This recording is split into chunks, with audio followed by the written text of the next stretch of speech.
Yusek, good morning po. From your previous briefing, sinabi niyo po na sa kanya pala nanggaling ang fake news referring to Vice President Sara Duterte. Siya pala ang source ng fake news na ito na pinapakalat laban sa unang ginang kay First Lady. With that po, wala po bang plano ang Marcos administration na sampahan po ng kaso si VP Sara o kaya po ay paimbestigahan sa Kongreso or sa NBI, PNP-CIDG kung sinasabi po ninyo na siya ay fake news peddlers? Sa ngayon po, wala pa po. Wala po. Yusek, yesterday, the couple Ronald and Marie Cardema attempted but failed to file an impeachment complaint against President Marcos on the grounds of culpable violation of the Constitution and betrayal of public trust. Pala statement, please. Karapatan po nila kung nais po nila magsampa, pero inuulit po natin, ang complaint na to ay sa ating pagtingin ay walang pinanghuhugutan.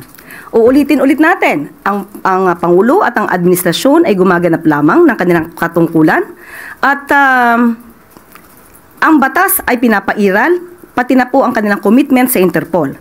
Kung mayroon mang sariling interes patungkol dito, na naisin pa ba nila na hindi sundin ang batas, hindi ipagpatuloy ang commitment or talikuran ng commitment sa Interpol para sa mga taong inaakusahan ng crimes against humanity.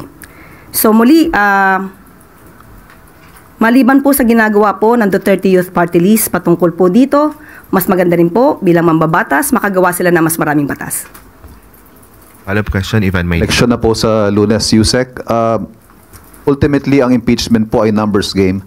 Have you spoken to the President about this impeachment complaint? And does he remain confident that he will continue to have the numbers to keep him safe from an impeachment for the rest of his term?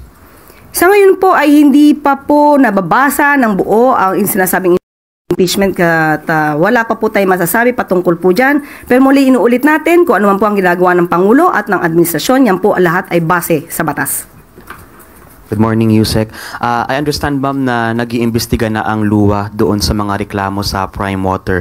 Pero yung grupong bayan muna kahapon po ay naghain ng complaint laban sa kumpanya. May request din po sila na ipakansela na yung lahat ng joint venture agreement ng Prime Water sa mga local water districts. Iko-consider po ba ito ng palasyo o iuutos sa LOA? Ngayon po, nagsasagawa po ng investigasyon ng luwa. At anytime soon po, maaari pong magbigay ng mensahe patungkol po dito. At kung meron pa pong mga tao na nagrereklamo, may mga ahensya, may mga government agencies na umaayon sa ginagawa po ng Pangulo patungkol po sa pag-iimbestiga, particularly sa Prime Water. Yan po ay ating wini-welcome dahil ibig pong sabihin, ang aksyon pong ginawa ng Pangulo ay hindi lamang po pamumulitika. Tandaan po natin, ang estimated po na sinasabi na aapektuhan po ng hindi magandang serbisyo ng Prime Water ay umaabot na po sa 16 million na katao. So, kailangan lang po talaga itong mabilisang maaksyonan. One follow-up lang po. Yung sa panawagan po nila na ipakansela lahat ng JVA ng Prime Water sa mga local water districts, open po ba dito ang palasyo? Unang-una po, ang Pangulo at ang administrasyon ay naniniwala po sa due process. Hindi po tayo laging may kasabihang cut the process. So, aalamin po natin lahat kung ano ba, kung may anomalya, kung ano may pagkukulang, at ano pa yung dapat na ipahinto. Okay. Yusek, kagabi po ay umatan si VP Sara sa meeting di avance ng PDP Laban. At sinabi niya po, ngayon daw nawi-witness ng buong bansa ang isang systematic demolition job against its political opponents.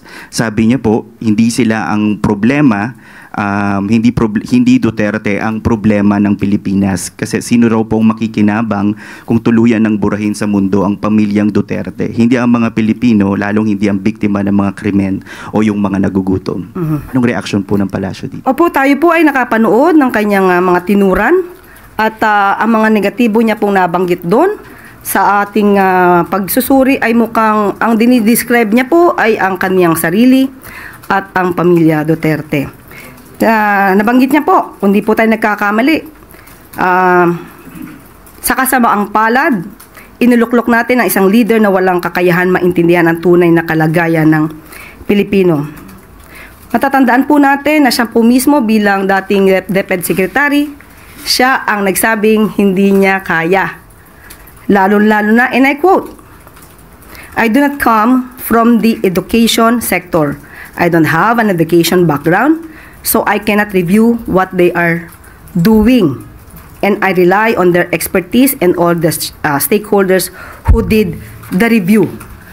So, at the time, makikita natin kung paano nga ba napabayaan ang education sector dahil 1.5 million DepEd laptops items stuck in warehouses since 2020 at hindi pa niya ito nagawa ng paraan bilang namumuno sa DepEd noon at si Secretary Angara pa ang siyang nagsosolve ng problemang ito.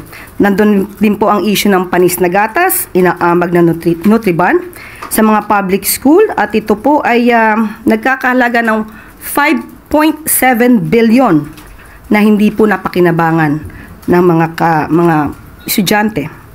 At meron din pong nabisto o agarang nasolusyonan ni Education Secretary Sani Angara patungkol po doon sa ghost students na may halaga pong na-recover na 65 million.